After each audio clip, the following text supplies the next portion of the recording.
Okay, hello and welcome back to part 3 of this series. In this video we're going to be doing a very few quick tests of our function to make sure that it was working correctly, and then, well, that'll be basically it, providing there are no errors, of course. So let's just create a new thumbnail. So create thumbnail, and for the first test we're going to be spelling thumbnail right and using our tall.png, and we're going to be passing in false, which means to have the image output directly.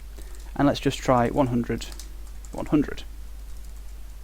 And because we're outputting the image directly, well, actually let's just refresh first to see if there are any errors. And there are not, which is good, but as you can see we get a load of nonsense. So this is actually image data, as in what you'd get if you opened an image file in your text editor. So to tell the browser that this is an image, we just need to use the header function, so header. And we know that these are PNG images because we used image PNG, so we can just do content type image PNG. Hit F5 again, and you can see we get the same image but a lot smaller and with the top and bottom cropped off. I know it does look ever so slightly off center here, but if I just go back to our two images, you can see that these two lines, well, you can't see that, but these two lines are in the exact center of the image in both directions. As you can see, this butterfly is actually slightly to the right, which is annoying because this is an Apple wallpaper. You know, I didn't think they'd do that sort of thing. But anyway, and also these flowery things are quite a bit higher up than they look to be in the middle. So yeah, don't worry too much about that. But anyway, as you can see, it's basically worked. And as a test, what we can do is reduce the height that we want. So this one. So if we set this to 60, you should see the same amount of reduction top and bottom. So hit F5 and you can see that that has happened. And this actually makes it a bit clearer that it's not quite in the middle, but it doesn't matter. And we can try the same thing in the other direction. If we set this to 60 here, what should happen is that it should look the same as it did a moment ago, but smaller, which it does, so that's perfect. We can also make it bigger, so if we do 200, 200, not 2000, it will just be a lot bigger.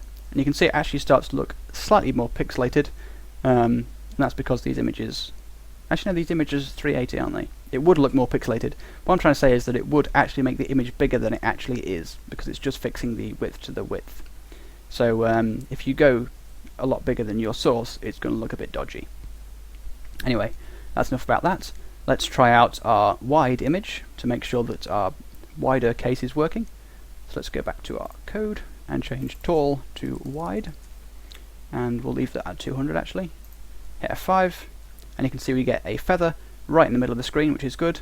And we can try the same trick we did a moment ago if we make this smaller. So if I make that I don't know, 160, we should see the same amount reduced or taken away from each side, which we do, so that's good. That means it's working. And to test the same size case, we'll need to input the exact aspect ratio of the images here. I happen to know that is 150 by 100. So if we press F5 again, you can see that we actually get the full image and it hasn't broken in any way. So that's good. That means it's all working.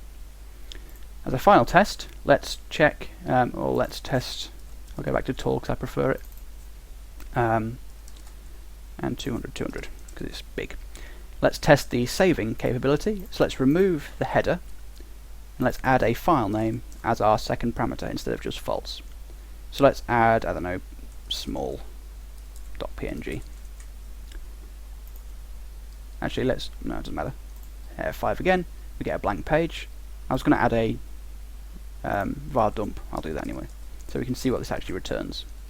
So this should be returning true, which it is, which is good.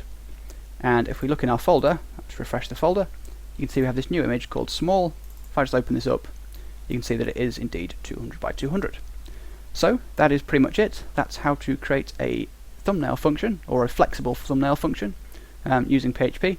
Like I said earlier, it's probably a good idea to check the format, or what type the extension I guess, check the extension of this second parameter and call the appropriate save function, instead of just saving everything as a PNG. But that's something I'll leave to you because it's a little bit boring. So yeah, that's enough of me. So thank you for watching, and that's it.